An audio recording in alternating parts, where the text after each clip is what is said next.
గౌరవనీయ ముఖ్యమంత్రి చంద్రబాబు నాయుడు గారు నిన్న ఒంగోలులో మాట్లాడుతూ మా ప్రభుత్వం చేసినటువంటి వాగ్దానాలలో కేవలం 2 సంవత్సరాల కాలంలోనే 90% పైగా నెరవేర్చాం.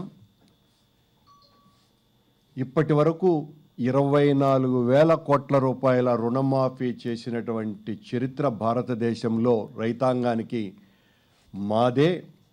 రైతుల కళ్ళల్లో ఆనందం, సంతృప్తి, వెలుగు చూస్తున్నాం. గతంలో ఎప్పుడూ ఈ రకంగా లేదు. దాదాపు 8,700 మంది తెలుగుదేశం పార్టీకి సంబంధించినటువంటి ప్రజాప్రతినిధులతో ఆయన టెలికాన్ఫరెన్స్ నిర్వహిస్తూ ప్రజల్లోకి మీరు బలంగా వెళ్ళి ప్రభుత్వం చేసినటువంటి ఈ మంచి పనులన్నీ కూడా తీసుకువెళ్ళవలసినటువంటి అవసరం ఉన్నది. ఇక మనము చేయవలసినటువంటి పనులు ఏమీ లేవు కనుకనే ప్రతిపక్షాలు మన మీద విమర్శించలేక అభివృద్ధికి సంబంధించినటువంటి అంశాలలో కులాలను, మతాలను వినియోగించుకొని వాళ్లను రెచ్చగొట్టి లబ్ధి పొందాలని ప్రయత్నం చేసి పూర్తిగా అపాసు పాలవుతున్నారు అని చెప్పడం జరిగింది. చంద్రబాబు నాయుడు గారు ఎన్నికలకు ముందు మీరు మాకు ఓట్లు వేసి అధికారం అప్పగిస్తే రైతాంగం పడుతున్నటువంటి వ్యతలని, కష్టాలని, కన్నీళ్లను నేను పాదయాత్ర ద్వారా చూసినటువంటి అనుభవజ్ఞుడైనటువంటి వ్యక్తిగా మీ కన్నీళ్లను తుడుస్తా, మీరు చేసినటువంటి అప్పును పూర్తిగా నేను కట్టేస్తా, మీ బంగారంతా కూడా బ్యాంకుల్లో ఉన్నది విడిపిస్తా, డ్వాక్రా మహిళలు చేసినటువంటి అప్పు అంతా కూడా 14,000 కోట్ల రూపాయలను మాఫీ చేస్తానని చెప్పడం జరిగింది. 87,000 కోట్ల రూపాయల అప్పు కాస్త ఈ 2 ఏళ్లలో 1,10 కోట్ల రూపాయలుగా మారింది. చంద్రబాబు నాయుడు గారు మొన్న 7,500 కోట్లు, ఇప్పుడు మరో 3,500 కోట్లు ఇచ్చి 11,000 కోట్ల రూపాయలు ఇప్పటికి రైతులకు రుణమాఫీ చేశా. మిగతా 13,000 కోట్ల రూపాయలు వచ్చే 3 ఏళ్లలో చెల్లిస్తానని నిన్న చెప్పడం జరిగింది.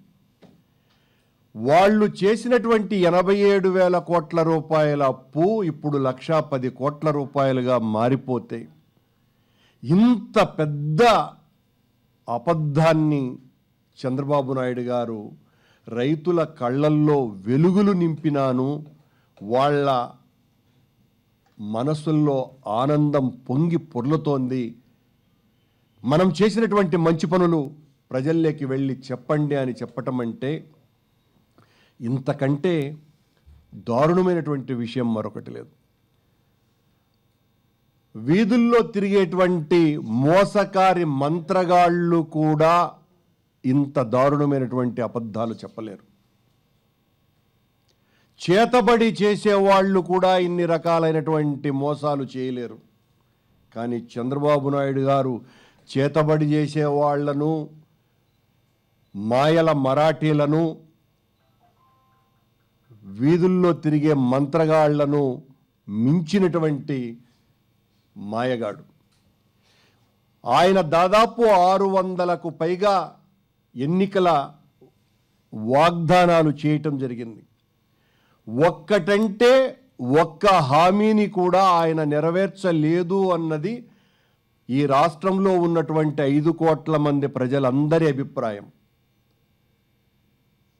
ఏ ఒక్క హామీని చివరికి తను ముఖ్యమంత్రిగా ప్రమాణం చేసిన వెంటనే చేసినటువంటి 5 సంతకాలలో కూడా పరిపూర్ణంగా ఒక్కటి కూడా అమలు కాల. చంద్రబాబును చూస్తే ఈ రోజున ఆంధ్ర రాష్ట్ర ప్రజలందరూ కూడా బూచాడిని చూస్తే ఎలా భయపడతారో అలా భయపడే పరిస్థితి వచ్చింది. చంద్రబాబు నాయుడు గారు రోజు టెలికాన్ఫరెన్స్లను, పత్రికా సమావేశాలను, ప్రసంగ పాఠాలను అధికారులకో అనధికారులకో రాజకీయ నాయకులకో వచ్చేటువంటి విదేశీ ప్రతినిధులతోనో ప్రజలకందరికీ చెప్పేటువంటి అనేక రకాలైనటువంటి ఊకదంపుడు ఉపన్యాసాలను వినలేక బూచాడొచ్చాడు పారిపోదాము అని టీవీలు కట్టేటువంటి పరిస్థితికి చంద్రబాబు నాయుడు గారు తెచ్చుకున్నారు. తన పరిపాలనలో ఒక్కటంటే ఒక్కటన్న ఎన్నికల వాగ్దానాన్ని నెరవేర్చకుండా దోపిడీ చేయటంలో మాత్రం ప్రపంచంలోనే అగ్రగామిగా నిలిచిపోతారు చంద్రబాబు నాయుడు గారు. 90% పైగా ఎన్నికల హామీలను నెరవేర్చాను అని ప్రజల యొక్క జ్ఞాపక శక్తి చాలా తక్కువని, అనునిత్యం వచ్చేటువంటి అనేక రకాలైనటువంటి విషయ పరిజ్ఞానము ద్వారా మనం చెప్పినటువంటి అబద్ధాలన్నీ మరిచిపోగలరు అనేటువంటి ఒక మానసిక విశ్లేషణకు అలవాటు పడ్డటువంటి చంద్రబాబు నాయుడు గారు ఎన్ని అబద్ధాలు చెప్పినా ఏ రకమైనటువంటి ఇబ్బంది లేదు అనేటువంటి స్థితికి చేరుకున్నారు.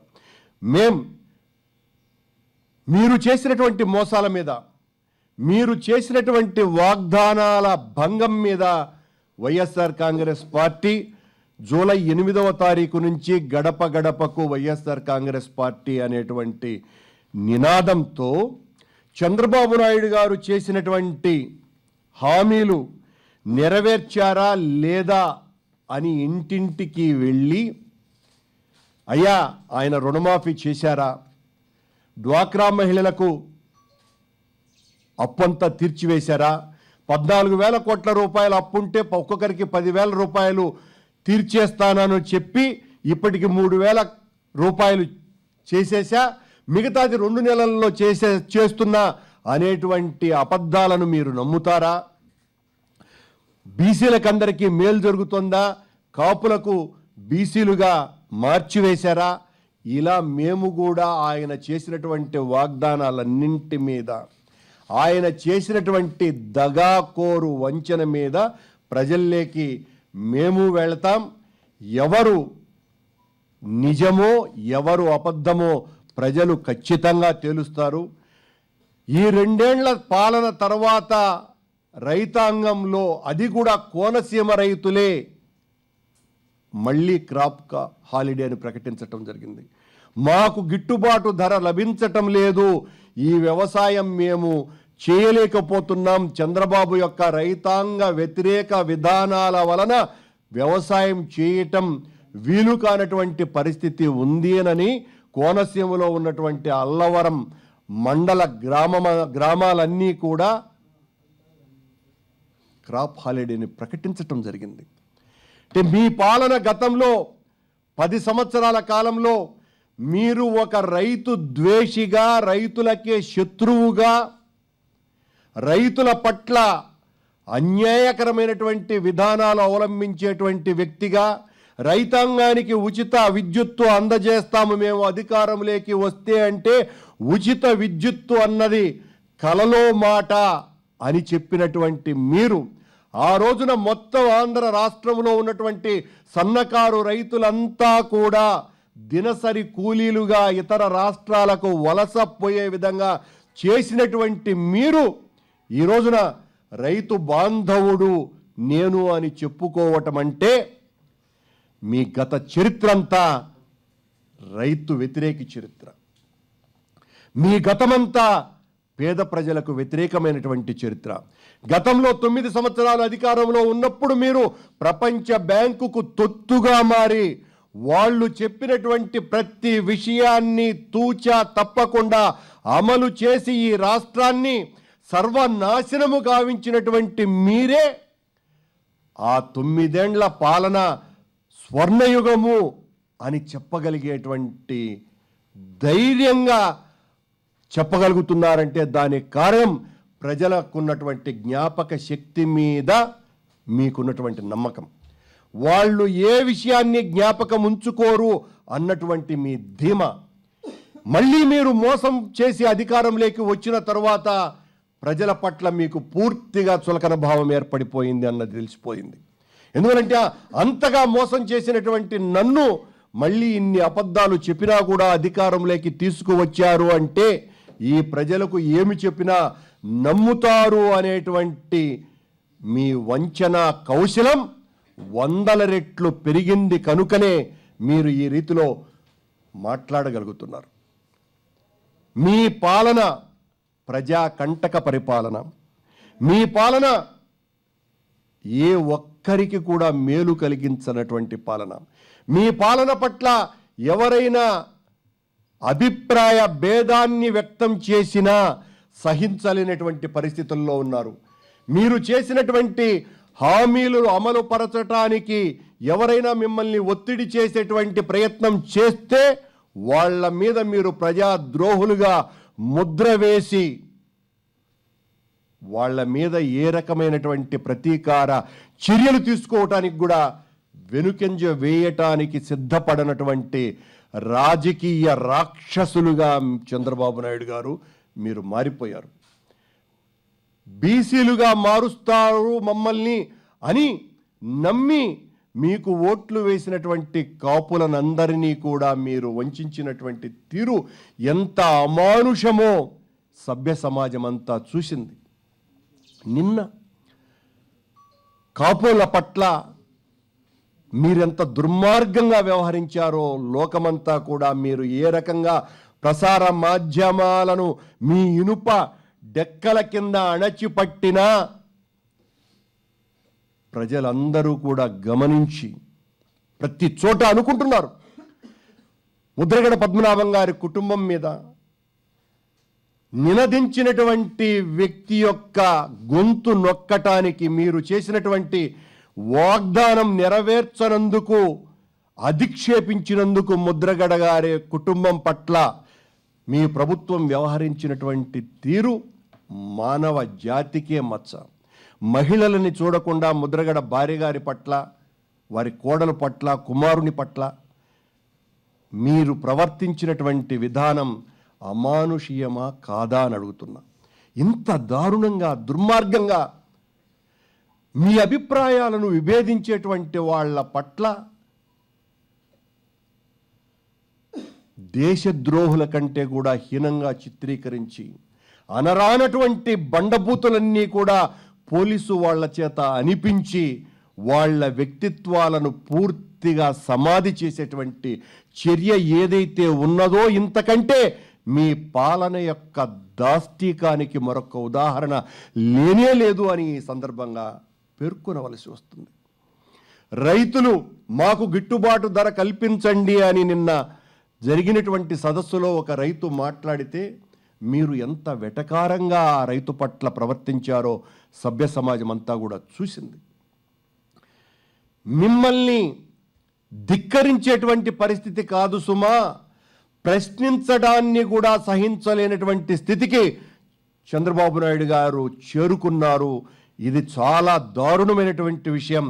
ప్రతిపక్షాల యొక్క గొంతును నులిమివేయటం కాదు సుమా, ఆ గొంతు అన్నదే లేకుండా సర్వనాశనం చేయటానికి కంకణం కట్టుకొని నిరంతరం దోపిడీతో, దౌర్జన్యంతో, ఆ డబ్బులు, ఆ అహంకారంతోనే మళ్ళీ అధికారంలోకి రావాలే తప్ప ఏదో మంచి పనులు చేసి మళ్ళీ అధికారంలోకి రావటం అన్నది కల్లా అనేటువంటి ఒక కొత్త తాత్విక విధానానికి మీరు తెరలేపి మొత్తం రాజకీయమంతా కూడా ఈ రకంగానే ఉండాలి అనేటువంటి ఒక ఆదర్శప్రాయమైనటువంటి రీతిని ఆవిష్కరిస్తున్నారు ఈ రకంగా చంద్రబాబు నాయుడు గారు. చేసినటువంటి వాగ్దానాలు నెరవేర్చకపోవటం కూడా ఒక ఆదర్శవంతమైనటువంటి నీతిగా మారిపోయింది మీ పాలన యొక్క తీరు వలన. ఇంతగా ప్రజలను మోసం చేస్తున్నటువంటి మీ విధానాల పట్ల తాత్కాలికంగా విజయం మీది అయితే అవ్వవచ్చు కాక, కొద్ది రోజులు మీరు అందరినీ మోసం చేయవచ్చు కాక, కొద్ది కాలం అందరినీ కూడా మీ చెప్పు చేతుల్లో ఉంచుకోవచ్చు కాక, కానీ ప్రతి ఒక్కటి బయట పడుతుంది. మీ యొక్క విష రాజకీయం, ఈ విష సంస్కృతి ప్రతి ఒక్కరూ గమనిస్తున్నారు. మీ పాలనకు, మీరు చేస్తున్నటువంటి ఈ రకమైనటువంటి విధానాలకు వ్యతిరేకంగా తిరగబడేటువంటి రోజు వచ్చి తీరుతుంది. ఆ తిరుగుబాటుకు నాయకుడు ఖచ్చితంగా జగన్మోహన్ రెడ్డి అవుతారని విషయాన్ని గుర్తుంచుకోవాలా. మీరు జగన్మోహన్ రెడ్డి యొక్క రాజకీయ వ్యక్తిత్వాన్ని ఎంతగా దిగజార్చే విధంగా ఆయన వ్యక్తిత్వాన్ని హననం చేసేటువంటి ప్రయత్నం చేసినా చివరి గెలుపు ఖచ్చితంగా మాదేనని తెలియజేస్తున్నా. పార్టీ మారిన 20 మంది ఎమ్మెల్యేలు కొంతమంది మీతో టచ్లో ఉన్నారు, మళ్ళీ కూడా పార్టీ వైపు రావాలనే ప్రయత్నం చేస్తున్నారని ఒక ప్రచారం జరుగుతుంది. చంద్రబాబు గారి దగ్గర ఉన్నటువంటి ఎమ్మెల్యేలు, పోయినటువంటి ఎమ్మెల్యేలు ఏ ఒక్కరు కూడా ఎవరు కూడా సంతోషంగా లేరు అన్నటువంటి విషయం చాలామంది అటువైపు వాళ్ళు. ఎందుకంటే మానవ సంబంధాలు అందరితోనూ ఉంటాయి. ఆ మానవ సంబంధమైనటువంటి చర్చల్లో మేము చాలా తప్పులు చేశాము, పొరపాటు చేశామని పోయినటువంటి శాసనసభ్యులు అంటున్నారు. అక్కడ తెలుగుదేశంలో ఉన్నటువంటి శాసనసభ్యులు కూడా మా వాడికి మతి చెడింది అనే అంత పెద్ద మాటలు చంద్రబాబు నాయుడు గారి గురించి తెలుగుదేశానికి సంబంధించినటువంటి శాసనసభ్యులు కూడా మాట్లాడుతున్నారు.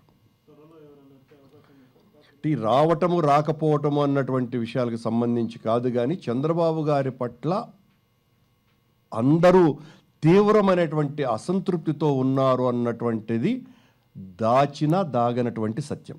సార్, సభ్యత్వ నమోదు లాంటి ఎన్నో ప్రోగ్రామ్స్ ఇచ్చినా కానీ లీడర్స్ గత 2 ఏళ్లలో సరిగ్గా సక్సెస్ అయినటువంటి పరిస్థితి మనకు కనిపిస్తూ ఉంది. గడప గడప ప్రోగ్రామ్ని సక్సెస్ చేస్తారని ఎలా అనుకుంటున్నారు? అంటే ఒకవేళ గతంలో చాలా మంది అలసట ప్రదర్శించినటువంటి నేతలు ఉన్నారు, వాళ్ళ మీద ఏమైనా ప్రత్యేకమైన దృష్టి పెడతారు? అలిసిపోయేటువంటి సైన్యం ఎవ్వరూ కూడా వైఎస్ఆర్ కాంగ్రెస్ పార్టీలో లేరండి. నిరంతరం కవాతుకు సిద్ధపడ్డటువంటి సైనికుల్లాగానే వైఎస్ఆర్ కాంగ్రెస్ పార్టీలో ఉన్నటువంటి కార్యకర్తలు కానీ నాయకులు కానీ ఉన్నారు. జగన్మోహన్ రెడ్డి గారు మా నాయకుడు ఏ పిలుపు ఇచ్చినా అందుకొని రేపు 8వ తారీఖు నుంచి మీరు చూస్తారు, వందలాది మందిగా ప్రతి నియోజకవర్గంలో తెలుగుదేశం పార్టీ చేసినటువంటి మోసాలను ఎండగడుతూ రాజశేఖర్ రెడ్డి గారి ఆశయాలను తీర్చడానికి కంకణం కట్టుకున్నటువంటి జగన్మోహన్ రెడ్డి గారి పార్టీ యొక్క విధి విధానాలను ప్రజల్లోకి మరింత విస్తృతంగా తీసుకుపోయేటువంటి వ్యూహ రచన చేశాం. అది 8వ తారీఖు నుంచి ప్రారంభమవుతుంది. ఒక బాధ్యతాయుతమైనటువంటి రాజ్యాంగబద్ధ పదవిలో ఉన్నటువంటి శాసనసభ సభాపతి నేను ఇంత ప్రజాస్వామికమైనటువంటి రీతిలో ఎలక్షన్ కమిషన్ విధించినటువంటి ఎన్నికల ఖర్చు పరిధిని దాటి కొన్ని వందల రెట్లు ఎక్కువగా 11 కోట్ల రూపాయలకు పైగా ఖర్చు పెట్టాను అని అన్న తర్వాత సిగ్గున్నటువంటి ఏ వ్యక్తి అయినా కూడా నేను ఇంత దారుణమైనటువంటి స్థితిలో శాసనసభకు ఎన్నికయ్యాను అని ఆ మాట అనిన వ్యక్తి వెంటనే రాజీనామా చేయాలి. ఈ విషయంలో ఎలక్షన్ కమిషన్ పట్టించుకోవాల్సినటువంటి బాధ్యత వాళ్లకు ఉన్నది. సుమోటోగా కోర్టులు కూడా దీన్ని తీసుకోవాల్సినటువంటి అవసరం ఉన్నది. శాసనసభ సభాపతే నేను 11 కోట్ల రూపాయలు ఖర్చు పెట్టాను ఎన్నికల్లో అంటే చంద్రబాబు నాయుడు గారి పార్టీ మొన్న జరిగినటువంటి ఎన్నికలలో ఎన్ని వేల కోట్ల రూపాయలు ఖర్చు చేస్తే అధికారంలోకి వచ్చాము అన్నది శాసనసభ స్పీకర్ గారి మాటల ద్వారా మొత్తం బట్టబయలైంది, ప్రపంచానికంతా తెలిసింది. ఇంతగా ప్రజలకు డబ్బులిచ్చి ఓట్లు వేయించుకునేటువంటి సాంప్రదాయాలకు శ్రీకారం చుట్టిందే చంద్రబాబు నాయుడు గారు. ఈ అవినీతి సొమ్మంతా కూడా ఈ రోజున సంపాదిస్తున్నదంతా కూడా ఈ రోజున సభాపతి గారు 11 కోట్లని చెప్పడం జరిగింది. వచ్చే ఎన్నికల తర్వాత బహుశా నేను 40 కోట్లు ఖర్చు పెట్టాను ఈ ఎన్నికల్లో అని చెప్పేటువంటి పరిస్థితి ఖచ్చితంగా స్పీకర్ గారు చెప్తారు. ఇలాంటి సాంప్రదాయాలను, ఈ రకమైనటువంటి రీతిలో ఎన్నిక కాబట్టేటువంటి చర్యల్ని మనం తీవ్రంగా ఖండించాలి. ప్రజాస్వామ్యంలో శాసనసభ స్పీకర్ మీద చర్య తీసుకోవాల్సిందిగా మేము ఖచ్చితంగా కోర్టుకు కూడా వెళ్తాం.